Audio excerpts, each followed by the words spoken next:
मुल्क में एक साथ इलेक्शन की तारीख पर इत्तफाक के लिए मुज़ाकरात की मोहलत का आज आखिरी रोज़। वज़ीर-ए-आज़म के ज़ेर सदारत इत्तेहादी जमातों का इजलास कुछ देर बाद होगा। इजलास में तमाम इत्तेहादी जमातों के नुमाइंदे मौजूद होंगे। मौजूदा सियासी सूरत हाल पर गौर और आइंदा की हिकमत अमली तैयार की जाएगी। विफाकी काबीना का इजलास भी आज होगा। अगले चंद दिन हुकूमत, अपोजिशन और सुप्रीम कोर्ट के हवाले से अहमियत इख्तियार कर गए।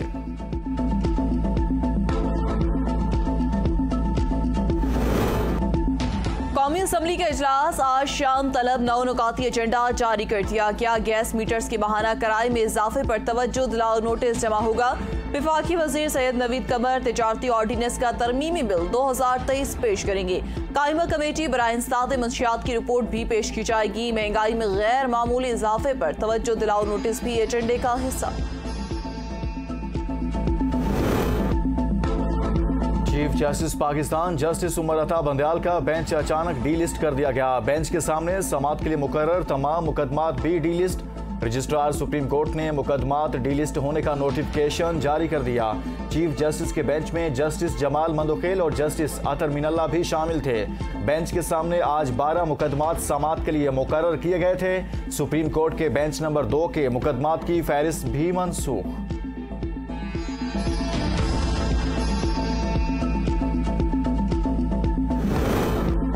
Army chief general Asim Munir 4 रोजा दौरे पर चीन पहुंच गए। पीपल्स लिबरेशन आर्मी हेडक्वार्टर आमद पर पुरतपा का इस्तकबाल किया गया। ISPR के मुताबिक दो तरफा फौजी ताउन बढ़ाने पर इत्तेफाक किया गया।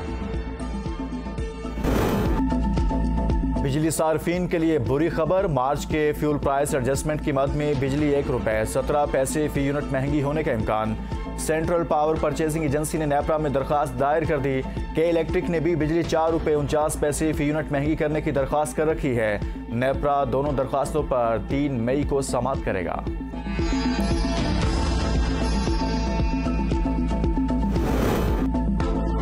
हमारे लिए तमाम सियासतदान और जमातें काबिल एहतराम हैं। हम किसी खास सियासी जमात या नजरिए की तरफ रागिब नहीं। DGI-SPR मेजर जनरल अहमद शरीफ चौधरी की प्रेस ब्रीफिंग। कहा, तामीरी तनकीद को अहमियत देते हैं, लेकिन धूस और फ्रेब से फौज को दबाव में नहीं लाया जा सकता। इलेक्शन में फौज की तैनाती का इख्तियार विफाकी हुकूमत के पास है। ये अपनी चोरी बचाने के लिए चीफ जस्टिस के पीछे पड़े हैं। चीफ जस्टिस इंसाफ के लिए डटे हुए हैं। इमरान खान का पार्टी की यौम तासीस तकरीब से खिताब। कहा, ये लोग धांधली के बगैर इंतखाबात में कामयाब नहीं हो सकते। मैं इन्हें चैलेंज करता हूँ, मैदान में आओ, फैसला हो जाएगा। एस्टैब्लिशमेंट उनके साथ खड़ी है। या कानून की हुक्मरानी नहीं। जनरल बाजवा ने इन चोरों को अपनी एक्सटेंशन के लिए मुसल्लत किया। पाकिस्तान का सारा सिस्टम गुलामों का बन गया है। ऊपर बैठे चोर निजाम को ठीक नहीं होने देते। जब तक इनको इलेक्शन में शिकस्त नहीं देते तब तक कोई तब्दीली नहीं आने लगी। इलेक्शन जीतकर सबसे पहले इंसाफ का निजाम ठीक करेंगे।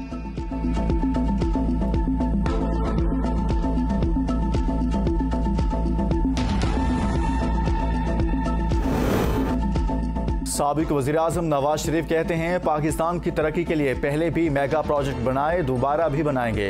हमने मिलकर पाकिस्तान को तरक्की की राह पर गामजन करना है। तारिकीन वतन का मुल्क की तरक्की में हमेशा अहम किरदार रहा। नवाज शरीफ से नून लीग सऊदी अरब के सेक्रेटरी जनरल की मुलाकात। विफाकी वजीर एहसन इकबाल भी मौजूद थे।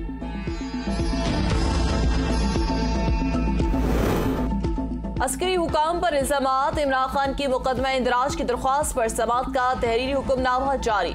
मुद्दई मुकदमा और पुलिस को 11 मई को नोटिस जारी कर दिए गए। इमरान खान के वकील के मुताबिक FIR में लगाए इल्जामात किसी जुर्म के जुमरे में नहीं आते। इमरान खान के वकील ने बताया, जो इल्जाम लगाया गया ये वक़ुआ लाहौर का है, यहाँ मुकदमा दर्ज नहीं हो सकता।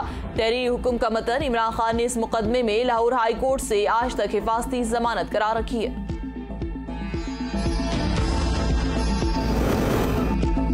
तमाम 10 हाजी कैंपों के ज़ेर इंतजाम मनासिक हज और इंतजामी अमूर की तरबियत का आगाज कल से होगा। सेक्रेटरी मजहबी अमूर की हज ऑपरेशन से मुतालिक तफसीली ब्रीफिंग। आसमीरी हज से कारामद पासपोर्ट भी 28 अप्रैल तक तलब किए गए हैं। हुजाज इकराम की बायोमेट्रिक 28 अप्रैल तक मुकम्मल होगी। तहसील और जिला की सतह पर मुनक़िदा हज तरबियत में शिरकत लाजमी है। सेक्रेटरी मजहबी अमूर के मुताबिक 20 मई से पाकिस्तान से हज परवाजों का आगाज हो जाएगा। मुल्क भर में 28 अप्रैल से 7 मई तक बारिश का इम्कान। महकमा मौसमियात के मुताबिक जुमेरात या जुमा से बारिशों का ताकतवर और तवील सिस्टम मुल्क पर असरअंदाज हो सकता है। कराची से कश्मीर तक कहीं हल्की और कहीं तेज बारिश की पेशगोई। आज कोयटा समेत बलोचिस्तान के साहली इलाकों में बारिश का इम्कान। माहीगीरों को गहरे समंदर में जाने से गुरेज की हिदायत।